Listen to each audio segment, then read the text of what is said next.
Breaking news చూస్తున్నాం. BRS chief KCR sensational decision తీసుకున్నారు. ఇప్పుడు హరీష్ రావు, తలసాని అలాగే సబితా ఇంద్రారెడ్డికి ప్రమోషన్ ఇచ్చారు. డిప్యూటీ ఫ్లోర్ లీడర్లుగా వాళ్ళని నియమించాడు కేసీఆర్. ప్రస్తుతం సభలో ఇటు ఫ్లోర్ లీడర్గా కేసీఆర్ ఉన్నారు, మరి డిప్యూటీ ఫ్లోర్ లీడర్స్గా ఇటు హరీష్ రావు అలాగే తలసాని అలాగే Sabitha Indra Reddy. At the same time శాసన మండలిలో కూడా డిప్యూటీ ఫ్లోర్ లీడర్లుగా ఇటు ఎల్ రమణ, పోచంపల్లి శ్రీనివాస్ రెడ్డి అలాగే మండలిలో ఫ్లోర్ లీడర్గా మధుసూదనాచారి. మండలిలో విప్గా ఇటు దేశాపతి శ్రీనివాస్కి అవకాశం ఇచ్చారు. మొత్తం మీద సెన్సేషనల్ డెసిషన్ అనుకోవచ్చు. నిన్న ఇటు కేసీఆర్ అసెంబ్లీ సమావేశాలు అటెండ్ అయినప్పుడు కూడా ఇటు సీఎం రేవంత్ రెడ్డి తనను వచ్చి కలిసి తన ఆరోగ్యం గురించి తెలుసుకునే ప్రయత్నం చేసినప్పుడు కూడా సభలో ఇటు కేసీఆర్ పక్కనే తలసాని అలాగే ఇంకొక సైడ్ ఇటు సబితా ఇంద్రారెడ్డి అలాగే ఇటు హరీష్ రావు వీళ్ళందరూ కూడా ఆయన చుట్టూ ఉన్న వాళ్ళు నిన్న ఒక సింబాలిక్గా ఒక మెసేజ్ని నిన్ననే ఇచ్చారు. కానీ మొత్తానికైతే ఇవాళ చాలా క్లియర్గా దానికి సంబంధించిన డెసిషన్ ఇప్పుడు తీసుకున్నట్టు తెలుస్తుంది. నిన్న గమనించాల్సిన విషయం ఏంటంటే వెనుకాల ఇటు కేటీఆర్ అలాగే పాడి కౌశిక్ రెడ్డి వాళ్ళు వెనకాల 2-3 రోజు తర్వాత ఉండడం మనం గమనించవచ్చు. అలాగే వాళ్ళు కొంత దూరంగానే ఉన్నారు. మరి కేసీఆర్ టీం అనుకోవాలా? ఇప్పుడు మొత్తానికైతే ఒక కీలకమైన డెసిషన్ అనుకోవచ్చు. ఇటు హరీష్ రావు, తలసాని అలాగే సబితా ఇంద్రారెడ్డి వీళ్ళని డిప్యూటీ ఫ్లోర్ లీడర్స్గా, అలాగే ఇటు మధుసూదనాచారి మండలిలో ఫ్లోర్ లీడర్గా మధుసూదనాచారి, అలాగే మండలిలో విప్గా దేశాపతి శ్రీనివాస్, అలాగే డిప్యూటీ ఫ్లోర్ లీడర్స్ ఒకసారి మనం చూస్తే కనుక ఎల్ రమణ అలాగే పోచంపల్లి శ్రీనివాస్ రెడ్డి. దీనికి సంబంధించి మరింత ఇన్ఫర్మేషన్ తీసుకునే ప్రయత్నం చేద్దాం. మా ప్రతినిధి మధు ఉన్నారు, మధుతో మాట్లాడి తెలుసుకునే ప్రయత్నం చేద్దాం. మధు, చెప్పండి.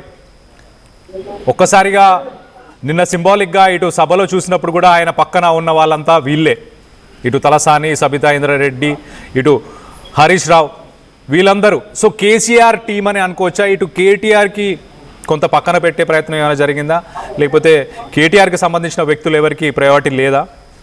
ఎలా చూడాలి దీన్ని?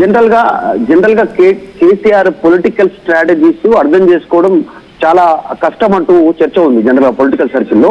నిజంగానే కేసీఆర్ సభకు వచ్చిన తర్వాత హైదరాబాద్ లో ఉన్నారు. నిన్న హైదరాబాద్ లోనే, ఈ రోజు హైదరాబాద్ నందినగర్ నివాసంలో ఉన్నారు. వరుసగా అందరినీ కలుస్తా ఉన్నారు, నాయకులను కలుస్తారు. వరుస భేటీతో మార్నింగ్ నుంచి నైట్ వరకు, మిడ్ నైట్ వరకు కంటిన్యూ సమావేశాలు నిర్వహిస్తా ఉన్నారు. సాధారణ ప్రజలతో కూడా భేటీ అవుతున్నారు. ఇదంతా చర్చ జరుగుతుంటే నిజంగానే నిన్న సభలో ఆయనకు కేసీఆర్కి ఎడమ పక్కన తలసాని శ్రీనివాస్ యాదవ్, సబితా ఇంద్రారెడ్డి, వెనకాలే హరీష్ రావు ఉన్నటువంటి సిచ్యువేషన్.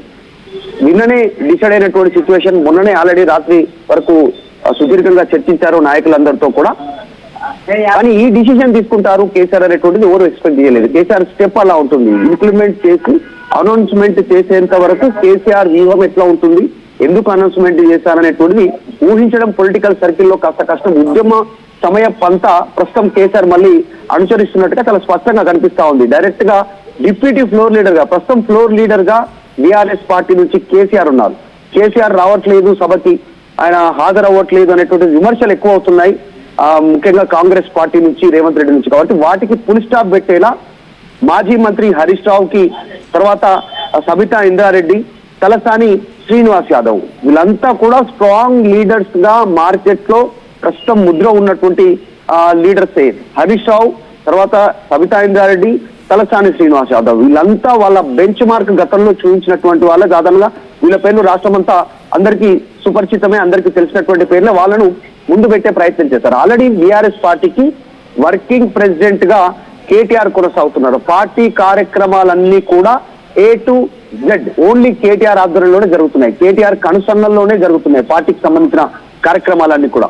అఫ్ కోర్స్ అసెంబ్లీలో కూడా కేటీఆర్ పెద్ద ఎత్తున పార్టీకి సంబంధించి ప్రభుత్వాన్ని ఇరుకునబెట్టడానికి, తర్వాత గతంలో చేసిన పథకాలను ఎక్స్ప్లెయిన్ చేయడంలో కానీ, అటు మంత్రులకు, ముఖ్యమంత్రికి, మిగతా వారికి కౌంటర్ ఇవ్వడంలో కేటీఆర్ కూడా పెద్ద పాత్రనే తీసుకున్నటువంటి సిచ్యువేషన్. ఈ నేపథ్యంలో వీరు ముగ్గురికి శాసనసభలో, శాసన మండలికి వస్తే బీఆర్ఎస్ పార్టీ మండలి పక్షానికి సంబంధించినటువంటి డిప్యూటీ ఫ్లోర్ లీడర్లుగా ఎల్ రమణ, పోచంపల్లి శ్రీనివాస్ రెడ్డి ఇద్దరు ఎమ్మెల్సీలను నియమించినటువంటి పరిస్థితి. ప్రస్తుతం ఆల్రెడీ మధుసూదనాచారి ఉన్నారు ఫ్లోర్ లీడర్ గా, శాసన మండలి బీఆర్ఎస్ ఎల్పీ ఫ్లోర్ లీడర్ గా. ఆయనతో పాటుగా ఇద్దరు అటాచ్మెంట్ అయినటువంటి పరిస్థితి. ఎల్ రమణ, శ్రీనివాస్ రెడ్డి. ఇక విప్ గా వచ్చేసి దేశపతి శ్రీనివాస్ నేస్తారు. ఇక్కడ ఆల్రెడీ శాసన సభ విప్ గారేమో వివేకానంద గౌడ్ కుద్బులాపూర్ ఎమ్మెల్యే ఉంటే శాసన సభలో ఎమ్మెల్యే, తర్వాత మండలిలో మాత్రం దేశపతి శ్రీనివాస్ ఎమ్మెల్సీకి ఇచ్చినటువంటి పరిస్థితి విప్గా. సో స్ట్రెంథెన్ చేసేటువంటి కార్యక్రమంలో పార్టీని ఇక ముందు సమీకరణల దృష్ట్యా ఒక హరీష్ రావు కుటుంబ సభ్యుడైనప్పటికీ కూడా వెలమ, రెడ్డి, తర్వాత బీసీ శాసనసభలో, తర్వాత ఇక్కడికి వచ్చేసరికి బీసీ, రెడ్డి, తర్వాత మరొక సమీకరణ కింద దేశపతి శ్రీనివాస్ ని తీసుకున్నటువంటి పరిస్థితి. సమీకరణ చేస్తూ ముందుకు పోతా ఉన్నారు. టార్గెట్ అంతా కూడా ఇప్పటి నుంచి కాంగ్రెస్ ను వదిలేది లేదు గ్రౌండ్ లో అనేటువంటి స్టేట్మెంట్ మెసేజ్ గ్రౌండ్ లోకి తీసుకెళ్లేదాంట్లో భాగంగా వీరిని సెలెక్ట్ చేసినట్టుగా తెలుస్తా ఉంది. చాలా పెద్ద ఎత్తున కేసీఆర్ పార్టీ పైన దృష్టి పెట్టబోతా ఉన్నారు. 2 years కంప్లీట్ అయిపోయింది హనీమూన్ పీరియడ్ కాంగ్రెస్, ఇక్కడ నుంచి వదిలేనట్టు దాంట్లో భాగంగా సమీకరణ చాలా స్పష్టంగా కనిపిస్తా ఉంది. సాధారణంగా కనీసం చర్చ కూడా జరగలేదు, కనీసం దీని గురించి బయట వినపడని కూడా వినపడలేదు. డిప్యూటీ ఫ్లోర్ నియమిస్తారు అనేటువంటి ఆలోచన. గతంలో కాంగ్రెస్ పార్టీ నుంచి అధికార పార్టీ నుంచి పెద్ద ఎత్తున విమర్శలు వచ్చాయి, బీఆర్ఎస్ నుంచి విమర్శలు వచ్చాయి. కేసీఆర్ రావట్లేదు కదా, ఫ్లోర్ లీడర్ గా ఉన్నారు, బీఆర్ఎస్ ఎల్పీ ఫ్లోర్ లీడర్ గా విపక్ష నేతగా, మరి ఆయన స్థానంలో మిగతా వారికి అవకాశం ఇవ్వచ్చు అనేటువంటి విమర్శలు వచ్చాయి. ఎవరినో ఒకరిని నియమించవచ్చు కానీ ఒక్కరిని కాదు, డైరెక్ట్ గా ఆయన ముగ్గురిని నియమించినటువంటి పరిస్థితి ఇప్పుడు. సో చూడాలి ఎట్లా ఇంకా ఏమేమి ప్లాన్లు చేరున్నారు. నెక్స్ట్ పార్టీలో కూడా పెద్ద ఎత్తున మార్పులు ఉన్నాయి. ప్రస్తుతం వర్కింగ్ ప్రెసిడెంట్ గా కేటీఆర్ ఉన్నటువంటి నేపథ్యంలో ఆయనకు తోడుగా జనరల్ సెక్రటరీగా కానీ ఇంకా కొద్దిమంది కీలక పదవుల్లో ఇంకా కొద్దిమందిని తీసుకునేటువంటి అవకాశం ఉందనే చర్చ జరుగుతా ఉంది. మరి ఈ షాకు వాస్తవానికి అధికార పార్టీకి షాక్ ఇచ్చే ప్రయత్నం చేశారు కేసీఆర్ అనేటువంటి చర్చ అయితే కొనసాగుతా ఉంది. ప్రస్తుతం అయితే చూడాలి ఇంకా ఏమేమి మార్పులు ఉంటాయో ఫ్యూచర్ లో పార్టీలో. అయితే మధు, సింబాలిక్గా అంటే ఆయన సభలో ఒకవేళ లేకపోయినా కూడా ఇటు తలసాని, అలాగే ఇటు హరీష్ రావు, అలాగే ఇటు సబిత వీళ్ళు సబ్జెక్ట్ని ముందుకు తీసుకెళ్లే ప్రయత్నం చేయగలుగుతారు. నీళ్ళ మీద ఏదైతే వార్ 2.0 ఆ సబ్జెక్ట్ మీద వీళ్ళు మాట్లాడగలుగుతారు అన్న ఉద్దేశంతో వీళ్ళని పిక్ చేశారా? వీళ్ళ స్ట్రెంగ్స్ వీక్నెస్లని కన్సిడర్ చేశారా? దాని కారణాలు ఏమై ఉండొచ్చు? ఒకటి, హరీష్ రావుకి ఇరిగేషన్ మీద గ్రిప్ ఉండడము, తర్వాత మంత్రిగా పనిచేస్తున్నటువంటి అనుభవము, తెలంగాణ ఉద్యమ నేతగా ఉన్నటువంటి పరిస్థితి. సో ఆయన ట్యాకిల్ చేయగలుగుతారు సభలో గాని బయట గాని. తర్వాత తలసాని శ్రీనివాస్ యాదవ్ ఆయన మంత్రిగా పనిచేస్తారు, ఉమ్మడి ఆంధ్రప్రదేశ్ నుంచి తీసుకుంటే తెలంగాణ వరకు టీడీపీలో పనిచేశారు, తర్వాత బీఆర్ఎస్ కి వచ్చారు. సో ఆయన సుదీర్ఘ అనుభవం ఉంది, బీసీ నాయకుడు, యాదవ సామాజిక వర్గం. సో మోస్ట్ పాపులేషన్ ఉన్నటువంటి క్యాస్ట్ లో బీసీ సామాజిక వర్గం నుంచి యాదవ్ కమ్యూనిటీ కూడా ఒకటి టాప్ సెకండ్ లో ఉన్నటువంటి సిచ్యువేషన్. ఆయనకు అనుభవం ఉంది, ఆయనకు పరిచయాలు ఉన్నాయి రాష్ట్ర వ్యాప్తంగా. సో ఉమ్మడి ఆంధ్రప్రదేశ్ లో కూడా మంత్రిగా పనిచేశారు కాబట్టి ఆయన మాట చెల్లుబాటు అయ్యేటువంటి అవకాశం ఉంది, ఆయన మాటను కన్సిడర్ చేసే అవకాశం ఉంది పార్టీ క్యాడర్ కానీ గ్రౌండ్ లో కానీ.